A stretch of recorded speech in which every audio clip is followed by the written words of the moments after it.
नमस्कार, स्वागत है आपका यूपी तक पर। मैं हूं कुमार अभिषेक और हम हाजिर हैं सुबह की सुर्खियां लेकर। जी हां, सुबह की वो सुर्खियां जो आज दिन भर चर्चा में रहने वाली है, वो सुर्खियां जिनसे आपका हो सकता है सरोकार, और वो सुर्खियां जो आज अखबारों की सुर्खियां बनी है। तो क्या है आज दिन भर की सुर्खियां, जानते हैं। बीती शाम पहलगाम में जो आतंकवादी हमला हुआ है, आज सबसे ज्यादा और सबसे बड़ी खबर वही है। सभी अखबारों ने उसे बड़े स्तर पर लीड भी बनाया है। हालांकि 26 लोगों की मौत, आधिकारिक तौर पर ये आंकड़े आए हैं, जिसमें से एक परिवार लखनऊ का है। शुभम द्विवेदी, जिसकी 12 फरवरी को शादी हुई थी, अपनी पत्नी और परिवार के साथ पहलगाम में इस वक्त शादी के बाद वो छुट्टियां मना रहा था, तभी उसकी आतंकवादियों ने कल के हमले में नाम पूछकर, कलमा पढ़वाने की बात करके उसे गोली मार दी। तो ये खबर आज तमाम अखबारों की सुर्खियां हैं। लेकिन आपको बताएं कि दैनिक जागरण ने आज अपने पूरे फ्रंट पेज को काला किया है। यानी कि एक तरीके का ये विरोध है। और कश्मीर में आतंकी हमला, 6 की मौत, लाल यानी कि खूनी रंग से उन्होंने लिखा है। और विरोध का अगर देखा जाए तो विरोध का स्वरूप है ये काला रंग। पूरा अखबार इन्होंने काला रखा है, कहीं कोई रंग नहीं है सिवाय इस खूनी रंग के, जिसमें 26 लोगों की मौत की बात लिखी है। तमाम अखबारों ने इसे सुर्खियां दी हैं। पर्यटकों पर आतंकी हमला, 26 की मौत। अमर उजाला ने भी लिखा है, हिंदुस्तान ने भी लिखा है हैवानियत। पहलगाम में आतंकियों ने पहचान पूछ कर 26 पर्यटकों को मारा।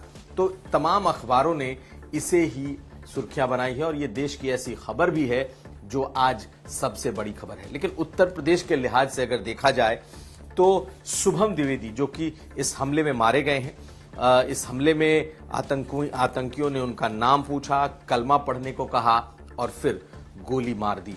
ये एक ऐसी खबर है जिसने सभी को हिला दिया है।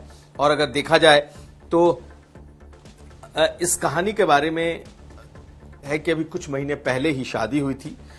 पहाड़ी पर दोनों पति पत्नी बैठे थे, बातें कर रहे थे, और इनके माँ पिताजी, वो लोग भी पहुंचे थे, उनको भी इन्होंने बुलाया था कश्मीर, और वो नीचे थे। तभी आतंकवादी पहुंचते हैं और नाम पूछते हैं, कलमा पढ़ने को कहते हैं, और जब नहीं पढ़ पाते, नहीं कुछ बोलते, तो उसके बाद वो उन्हें सिर में गोली मार देते हैं। Cold blooded murder. और तभी ईशान्या, जो उनकी पत्नी है, अपने सास और ससुर को, जो नीचे पहलगाम में होटल के पास मौजूद होते हैं, उन्हें फोन करते हैं। और तब ये पूरा वाकया भी सामने आता है।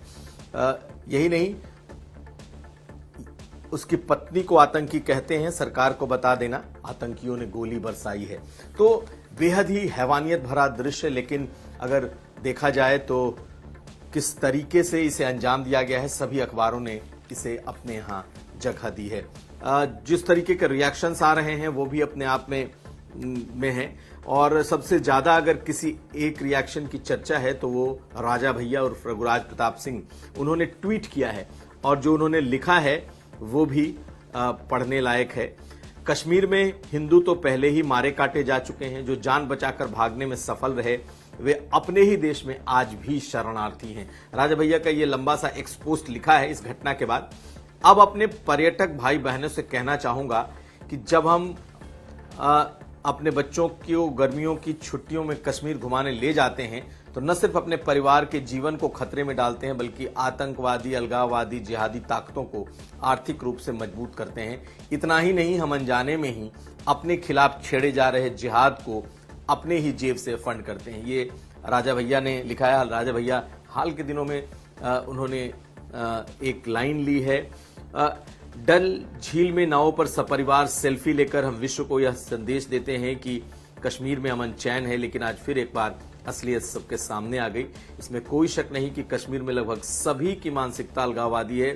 कोई प्रत्यक्ष, कोई परोक्ष रूप से आतंक का समर्थन करता है, और वहां के राजनीतिक दल भी इसका अपवाद नहीं है। ऐसे में हम कश्मीर जाकर होटल, भोजन खरीदारी करके उनके अल जिहाद को ही बल देते हैं। तो ये राजा भैया की जो सोच है, या उन्होंने जिस तरीके से आज इसे लिखा है एक्स पर, इसकी भी चर्चा रहने वाली है, क्योंकि राजा भैया इन दिनों जमकर, खास करके इस्लामी चरमपंथी, देश में बढ़ रहे आतंकवाद और हिंदुत्व पर अपनी खुलकर राय रखते देखे जाते हैं। तो तमाम अखबारों ने इसे अपने यहाँ जगह दी है, खास करके इस टेरर अटैक को सभी ने इसे बड़े स्तर पर लिखा है। बताया यह भी गया है कि शुभम द्विवेदी की आतंकवादियों ने जो हत्या की है, इन 26 लोगों में उसका भी नाम है, उनकी हत्या हुई है, कलमा पूछकर मारा गया है। अब उनका पार्थिव शरीर आज शाम से लेकर कल तक आएगा।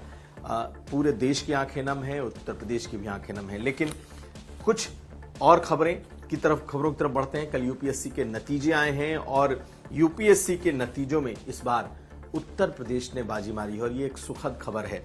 और अगर देखें तो वैसे तो टॉप 10 में 3 लड़कियां हैं, हालांकि जो टॉपर हैं वो बलिया की मूल रूप से रहने वाली हैं, शक्ति दुबे। प्रयागराज से उन्होंने पढ़ाई की है। ये एक ऐसी खबर है जिसने कम से कम स्टूडेंट्स को, उत्तर प्रदेश के लोगों को गर्व करने की अनुभूति दी है। एक तरफ इतना बड़ा आतंकी हमला और दूसरे तरफ आज जो रिजल्ट आया है उसके नतीजे आज अखबारों ने अपने यहाँ उसे छापा है। तो अगर हम देखें तो दैनिक जागरण हो या फिर अमर उजाला हो, सभी ने जगह दी है। दैनिक जागरण ने तो सिर्फ पहले पेज पे आतंकी हमले को दिया है। अमर उजाला ने सबसे पहले यूपीएससी के नतीजों को अपना मुख्य खबर बनाया है, लेकिन पर्यटकों पर हमले को उन्होंने दूसरी खबर और सबसे बड़ी खबर के तौर पर लिया है। लेकिन सचमुच आज जिस बात की चर्चा है दूसरे नंबर पर, वो है प्रयागराज की शक्ति दुबे।